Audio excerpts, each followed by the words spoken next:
Clogged arteries, also known as atherosclerosis, is caused by plaque buildup in your arterial wall.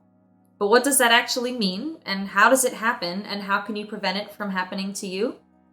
Don't worry, I'm here for you. Let's break it down. So blood travels through your arteries and your veins. As your heart is pumping, the blood is leaving your heart through your arteries. Arteries carry blood from your heart to your entire body.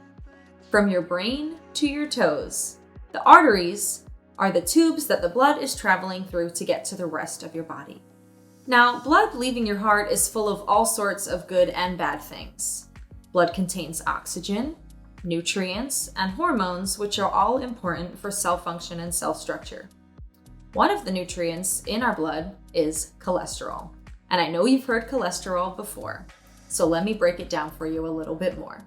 Cholesterol can be good or bad. The good kind of cholesterol is HDL, or high-density lipoprotein. The bad kind, LDL, is low-density lipoprotein. Blood pressure is also a key component to managing and preventing atherosclerosis. High blood pressure causes increases in plaque buildup, so managing blood pressure is important too. So what can we do about all this? Well, I'm sure you can probably guess the two main suggestions doctors will give when talking about preventing atherosclerosis: exercise and diet. Why? Because your blood is made up of what you eat. Plain and simple, your body uses what it's given. And if you give your body high sugar, high cholesterol foods, your body will break that down and transport that out in your bloodstream to the rest of your body. Now, yes, your body needs small amounts of sugar to break down and create energy, but not as much as you're consuming. And your body also uses cholesterol for cell structure, but it actually makes enough cholesterol itself, so it doesn't need your help in consuming any more. Some of us have a family history of high cholesterol or high blood pressure. Others have diabetes, which causes higher blood sugar levels, and that can also cause an increase in plaque buildup. So what we eat is where we start. Now, remember I mentioned the two different types of cholesterol, the HDL and the LDL? Foods high in HDL, that's the good stuff, are foods containing monounsaturated and polyunsaturated fats. And those are fancy words for the good fats. I'm sure you've heard them before. Examples of good fats include avocado, nuts, seeds like flax seeds and chia seeds, olive oil, eggs, salmon, and other fatty fish. These are like bad cholesterol cleaners. They keep your arteries clear of plaque buildup and remove the bad cholesterol from your blood. Foods containing the bad cholesterol, or the LDL, are foods high in saturated and trans fats.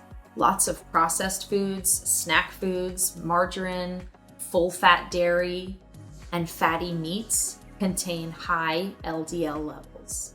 So that's all about the cholesterol that we actually consume. But there's more to the story. You may have also heard of fiber.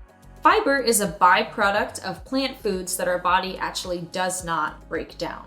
Fiber can be found in vegetables and fruits, whole grains and legumes like peas and beans. Eating fiber is a great way to reduce the LDL before it even gets into your bloodstream. Fiber binds together with LDL in your small intestine and carries it out of your body before it even has time to enter your blood. The typical recommendation for soluble fiber per day is 5 to 10 grams a day. Just to give you an idea, one bowl of oatmeal contains roughly 3 to 4 grams of fiber. An apple is about 4 grams of fiber, a banana about 3 grams, and 1 cup of kale contains about a gram of soluble fiber. So putting it all together, what does this mean for us and for our diet? Well, like I always tell my clients, eating a balanced diet is key, and knowing what you're eating is crucial. Start by building a balanced meal. We start with a lean protein source like chicken or fish or lentils. We then add a whole grain like brown rice, quinoa, whole grain pasta, or whole grain bread. Add a vegetable. And remember, the grains and the vegetables are for fiber, micronutrients, and carbohydrates so that our body can create energy. Then, when cooking, it's important to avoid those LDLs, those low-density lipoproteins. Avoid butter and vegetable oils, and stick with olive oil, flaxseed oil, or sesame oil. When using sauces and condiments, look for minimally processed ingredients. Check labels and avoid things that contain saturated fat or trans fats. Even make your own sauces if you can. You can make sauces with vegetables or fruits, with herbs and spices, and again, just minimally processed ingredients. It's also important to avoid excess sodium when you're cooking and eating as well. Sodium can increase blood pressure, and remember, increases in blood pressure increase that plaque buildup. So low salt, low sodium is key in your diet as well. There is new research brewing that suggests a simple, extremely common beverage could have a positive effect on your blood sugar and insulin levels. Do you know what it is? It's black tea. Tea in general is very popular. It's drunk all over the world, and it's actually the second most popular drink worldwide after water. It comes in lots of forms, lots of colors, lots of flavors. I feel like it's another one of those health foods that can be complicated and confusing to know what's best for you. My advice to you on that is to remember what your specific goals are. You might be looking to boost your energy or lose weight or get better sleep or decrease your blood pressure. Or in this case, maybe you're watching this video because you are pre-diabetic or you have diabetes and you want to learn how you can lower your blood sugar and get control of your insulin levels. Well, good, and I'm glad that you are here. If you're not pre-diabetic, but you still want to listen and learn, that's great too. This is a super simple, and you probably already have it in your pantry. So over the last few years, black tea has started to show up more and more in researchers' studies.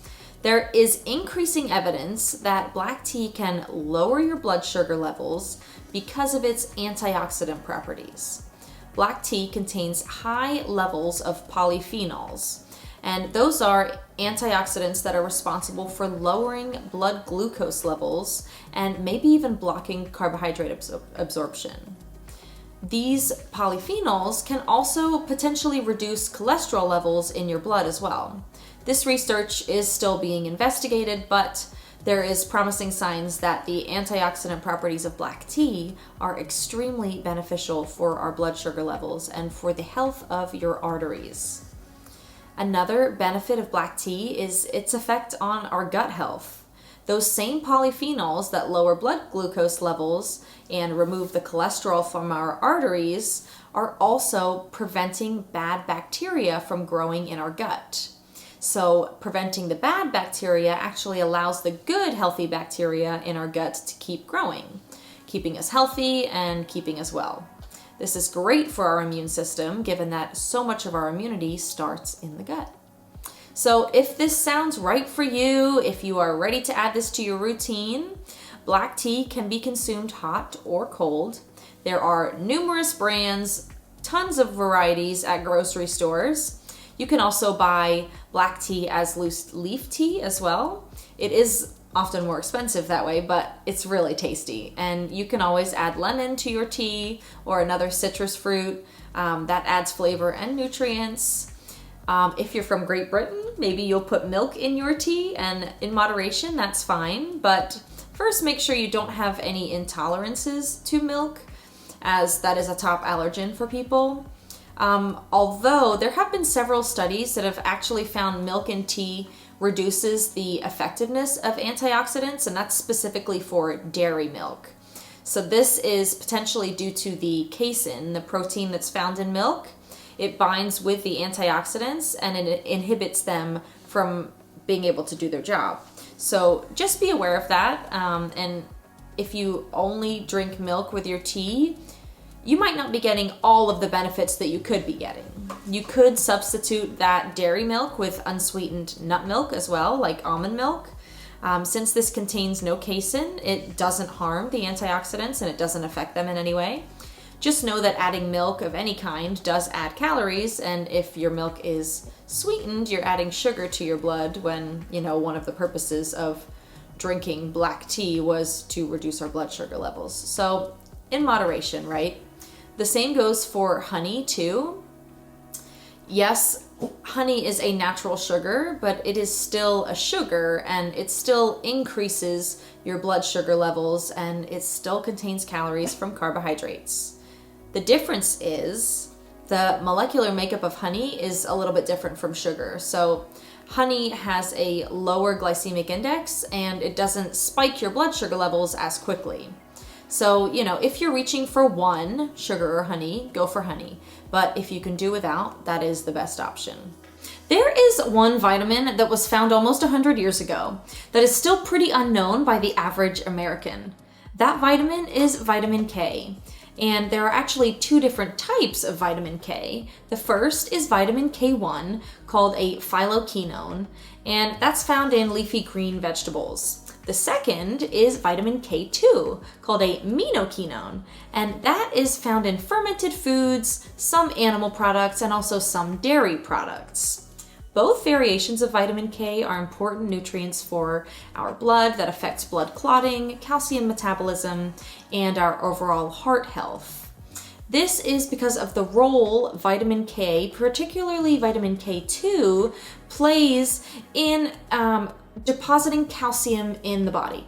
And with adequate levels of K2, your body doesn't end up with a buildup of calcium in your arteries, particularly around your heart. But if you're low in K2, you don't have enough K2 to be cleaning and flushing out those arteries, so there begins to be calcium buildup in your arteries. And if that occurs near or around your heart, you're at a much higher risk for heart disease and high blood pressure. In one study, people with the highest intake of vitamin K2 were actually 52% less likely to develop artery calcification, and they had a 57% lower risk of dying from heart disease. That is significant data to support the need for vitamin K2 in our diets.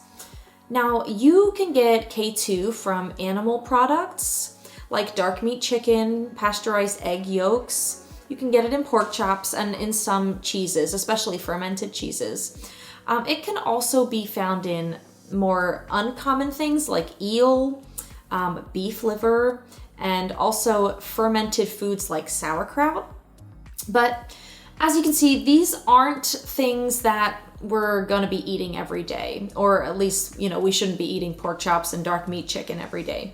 So it might be hard to get adequate amounts of K2 in our diet alone. Taking medications like antibiotics can also lower your K2 levels significantly. So it's quite likely that many of us are actually low in vitamin K2. Now, if we're eating more dark meats and cheeses, that's just not really an option, and it shouldn't be an option. It's just not healthy. So there are supplements out there that we can take that will boost our K2. So you may see two different types of K2 supplements when you're out looking for them. You'll see MK4 and MK7. The main difference is basically where they're sourced from. And there are limited studies out there between the two to make a distinguishable choice as to which one is better. So you may want to try one and then the other and see if you notice a difference, see if you feel like one is better for you than others. Also, just looking at the ingredients list to make sure that you don't have any intolerances to the ingredients in there. It's always a good idea, and maybe one would work better for your specific diet and your specific needs versus the other. You can also get these vitamin K2 supplements in combination with another vitamin, especially vitamin D3, because these are often used together in the body. So you'll find them together, and that's honestly a really good option as well. On a little side note, if you do decide to take vitamin K2 supplements, our bodies can be more efficient with the absorption and actually get more out of the supplement if we take it with some kind of fat, a healthy fat of course, but as vitamin K2, it's a fat-soluble nutrient, so we actually need to take it with fat for our body to be able to use it effectively. That's why we find more K2 in fatty meats and animal products and less of this important vitamin in the lean meats and, those meats that we are recommended to eat more of because they're better for us. Of course, before taking any new supplements, it's always a good idea. Discuss it with your doctor first. Depending on your specific needs, your current diet, your medical conditions, the doctors will be able to tell you if it's right for you. But adding a vitamin K2 supplement, it may be helpful in improving your cardiovascular health and preventing heart attack and heart disease. So I hope you consider it. I also hope that you enjoyed this video on this, relatively unknown vitamin that has massive health benefits for our cardiovascular system. Let me know what you want to hear next in the comments below. Subscribe for more simplified nutrition videos, and I will see you next time, everyone.